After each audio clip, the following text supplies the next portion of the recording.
Salut tout le monde, on se retrouve aujourd'hui pour parler série avec Yakamoz S245. Il s'agit d'une mini-série turque sortie le 20 avril dernier sur Netflix et actuellement il y a une saison composée de 7 épisodes. Petite info que j'ai découvert en préparant cette vidéo, il s'agit en réalité d'un spin-off de la série belge Into the Night. Dans cette série, nous suivons l'histoire d'Arman qui est un chercheur biologiste. Avec son équipe, il réalise une mission sous-marine de test avant une très grande expédition. Seulement voilà, quand il remonte à la surface, il découvre que c'est la fin du monde. Le soleil a brusquement changé de polarité et ses rayons tuent absolument tout sur son passage. Nos scientifiques vont alors chercher un refuge et vont rencontrer des militaires qui eux aussi étaient dans l'eau pendant la journée et donc ont survécu. Et ensemble, ils vont tenter de survivre, mais l'entente va être un peu compliquée.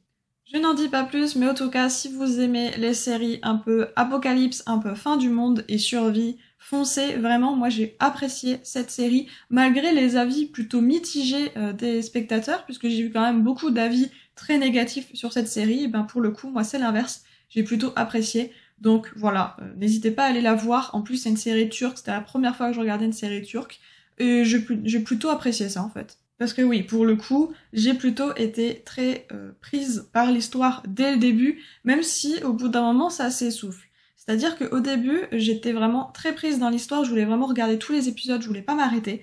Et à partir de l'épisode 4, quand ils sont, on va dire, en sécurité, donc ils sont dans le sous-marin avec les militaires, on va dire que ça va, même s'il y a des tensions et des petits problèmes, mais globalement, ils vont bien et ils ont de quoi vivre, au moins un petit moment. Et bien à partir de là, j'ai commencé à décrocher un peu, puisque je ne savais pas trop où est-ce que ça allait mener.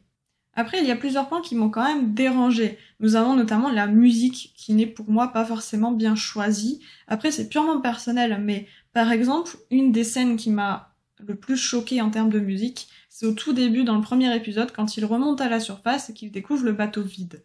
Il voit bien que le bateau est vide, et Arman décide d'aller voir dans le bateau, et nous avons une musique super angoissante, vraiment très inquiétante, et je me suis demandé s'il n'y allait pas y avoir quand même quelqu'un dans le bateau, qu'il allait quand même se passer quelque chose.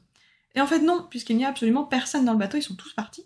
Donc voilà, le bateau est vide, et j'aurais plutôt apprécié soit pas de musique, pour faire vraiment quelque chose de très silencieux, de très solitaire, enfin de solitude plutôt, dans le bateau, parce que le bateau est vraiment vide, donc créer un vide en fait avec la musique, ou alors une musique qui rappelle cela en fait, qui rappelle vraiment du vide. Voilà, parce que le bateau est vide, et pour moi, mettre une musique inquiétante alors qu'il n'y a absolument rien, eh bien j'aime pas ça en fait dans les séries, je n'apprécie pas ça.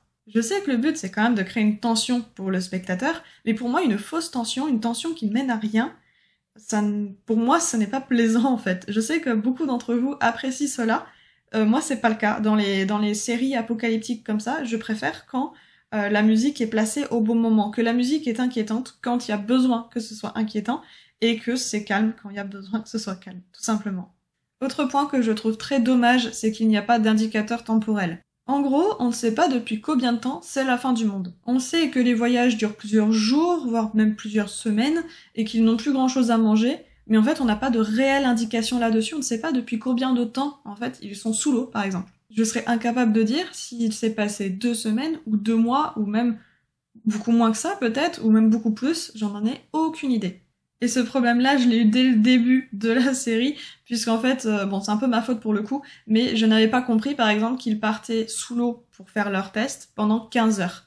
Ça, je l'ai pas compris, je l'ai compris que bien plus tard, quand ils sont remontés, qu'il y avait plus personne, pour moi, c'était très bizarre, parce que je pensais pas du tout qu'il s'était passé en fait 15 heures, donc ils n'ont pas du tout vu le soleil, et même si ça avait été dit, ou en tout cas, il me semble, eh bien, je n'ai pas percuté, voilà.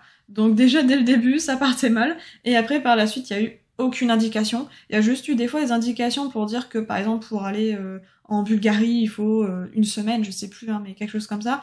Ce qui fait que du coup, on peut imaginer que voilà, il se déroule quand même plusieurs journées à chaque fois qu'ils sont dans leur sous-marin, mais rien n'est dit clairement. Et je trouve ça très dommage. Juste une petite horloge ou même un chronomètre pour certaines missions, déjà, ça aurait été super.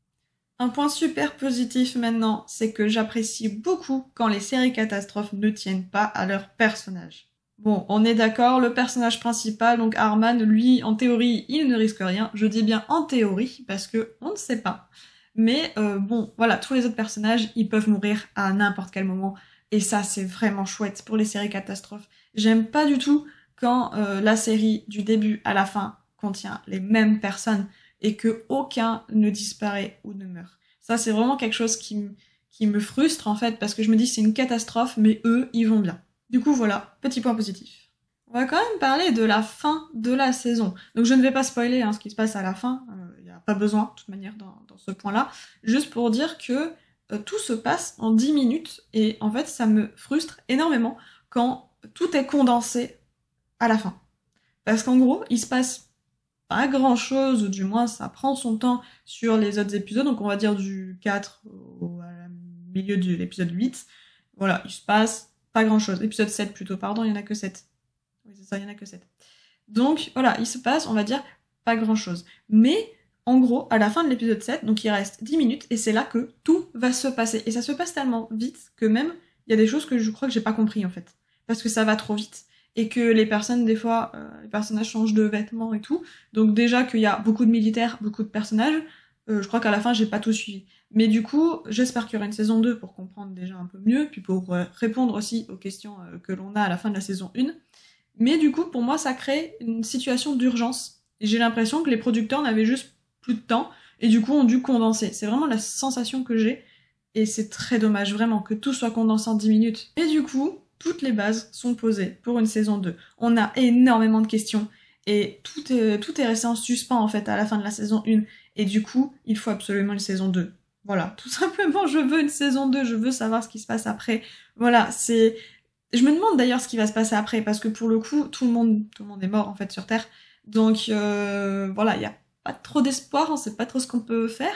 Mais voilà, il y a un potentiel énorme. Et du coup, moi, j'attends de voir la saison 2. Donc, j'espère qu'il y aura une saison 2. Pour l'instant, rien n'a été annoncé. En tout cas, je n'ai rien vu d'annoncé, en tout cas officiellement. Donc, j'attends de voir ça. Mais j'espère vraiment qu'il y aura une saison 2. Généralement, dans mes vidéos, je parle toujours des personnages et aussi parfois un peu des acteurs. Là, pour le coup, je n'ai absolument rien à dire sur eux. Concernant les acteurs, bon, déjà, je ne les connais absolument pas puisque je n'ai jamais regardé de série turque.